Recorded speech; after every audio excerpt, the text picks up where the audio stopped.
Korea Asian tiger कैसे बना? वो कौन से असूल थे जिन पर साउथ कोरियन हुकूमत ने अमल दरामद करके मुल्क को तरक्की की राह पर गामजन किया? आपको इस वीडियो में तफसील से बताते हैं। साउथ कोरिया जिसे एशियन टाइगर्स का दर्जा हासिल है, ना सिर्फ मुआशी लिहाज से तरक्की कर रहा है बल्कि सकाफत में भी अपना नुमाया मुकाम रखता है। साउथ कोरिया जदीद कल्चर के साथ साथ हजारों साल पुरानी सकाफत का अमल बरदार है। साउथ कोरिया के गानों की मकबूलियत का अंदाजा इस बात से लगाया जा सकता है कि गंगनम स्टाइल गाना यूट्यूब पर पहली वीडियो थी जिसने 1 बिलियन व्यूज बटोरे। इसी तरह स्क्विड गेम टीवी शो को बेपनाह पजीराई मिली। साउथ कोरियन बैंड बीटीएस और ब्लैकपिंक दुनिया में अपनी सलाहियतों का लोहा मनवा चुके हैं। फिल्में ओल्ड बॉय और पैरासाइट ने भी कामयाबी का झंडा गाड़ा। पैरासाइट पहली नॉन इंग्लिश फिल्म थी जिसने ऑस्कर अवार्ड जीतकर लोगों के दिलों पर बसेरा किया। साउथ कोरिया की कहानी को माजी से शुरू करते हैं। 15 अगस्त 1945 को जापान ने घुटने टेक दिए और दूसरी जंग अजीम खत्म हो गई थी। साउथ कोरिया जो जापान की ज़ेर इंतजाम था, इसे आजादी मिली। पहले पहल कोरिया एक मुल्क था, लेकिन दूसरी जंग अजीम के बाद सोवियत यूनियन और अमेरिका ने कोरिया को 2 हिस्सों में तकसीम कर दिया। साउथ कोरिया अमेरिका की ज़ेर इंतजाम और नॉर्थ कोरिया सोवियत यूनियन के ज़ेर इंतजाम चलाई गई। 1945 में नॉर्थ कोरिया में इलेक्शन कराने की कोशिश की गई, लेकिन मनसूबाबंदी कामयाब ना हो सकी। अमेरिका के ज़ेर इंतजाम साउथ कोरिया में इंतखाबात हुए और नया आइन तश्कील दिया गया। 15 अगस्त 1948 को रिपब्लिक ऑफ कोरिया मार्ज़े वजूद में आया, जो नया डेमोक्रेटिक मुल्क बन गया। अगले साल नॉर्थ कोरिया को डिक्टेटर के हवाले कर दिया गया।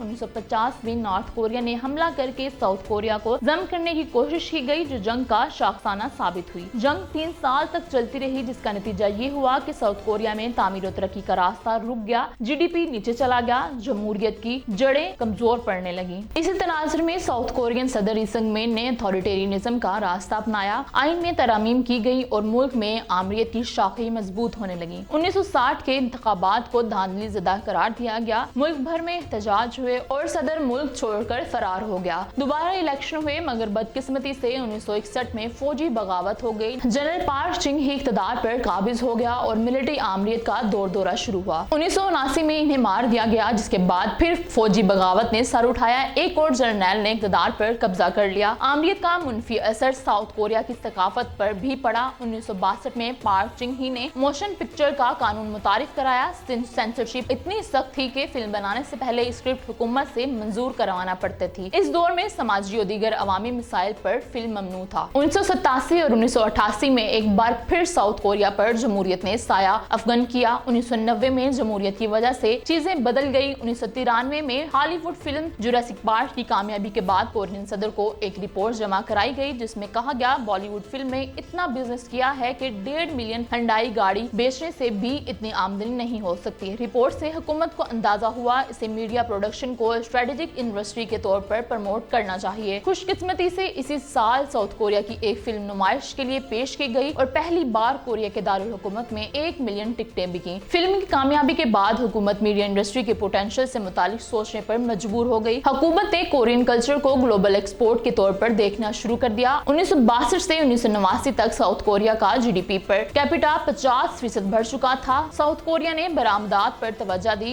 विग, मसनूई बाल, खिलौने, शिप बिल्डिंग, ऑटोमोबाइल, इलेक्ट्रॉनिक्स मसनूआत और केमिकल को बरामदात की फहरिस्त में शामिल किया गया। सकाफत को उजागर करने के लिए 1994 में कल्चरल इंडस्ट्री ब्यूरो कायम किया गया। 1996 में नया फिल्म प्रमोशन ला तारुफ कराया गया, जिसमें सेंसरशिप की पॉलिसी को बहुत हद तक नरम कर दिया गया। कवानीन में तब्दीली को देखते हुए सैमसंग, हुंडई और ड्यू कंपनी ने मीडिया सेक्टर में सरमायाकारी की। इन कंपनियों के पास पैसे की कमी नहीं थी और पहली बार अच्छे अंदाज में फिल्म प्रोडक्शन की गई। 1996 में एक बार फिर कोरिया को मुआशी बहरान ने घेर लिया। थाईलैंड, इंडोनेशिया और south Korea Asian financial crisis की लपेट में आ गए। IMF ने इन ममालिक की मदद की और कुछ शराइत भी लागू की। शराइत के तहत ही सैमसंग और हुंडई ने फिल्म प्रोडक्शन में सरमायाकारी बंद की। बहरान ने साउथ कोरिया की मईशत पर गहरा असर डाला और बैनुल अक़वामी सतह पर भी इसे शदीद दचका लगा। कोरियन सदर किम डे जुंग सकाफत के जरिए मईशत को बेहतर करने के मिशन पर गामजन हो गए। साउथ कोरिया में सकाफती इनकलाब आया। किम डे जुंग साउथ कोरिया में बहुत मकबूल हैं। इन्हें कल्चरल सदर भी पुकारा जाता है। किम डे जुंग वाहिद कोरियन हैं जिन्होंने नोबल इनाम अपने नाम कर रखा है।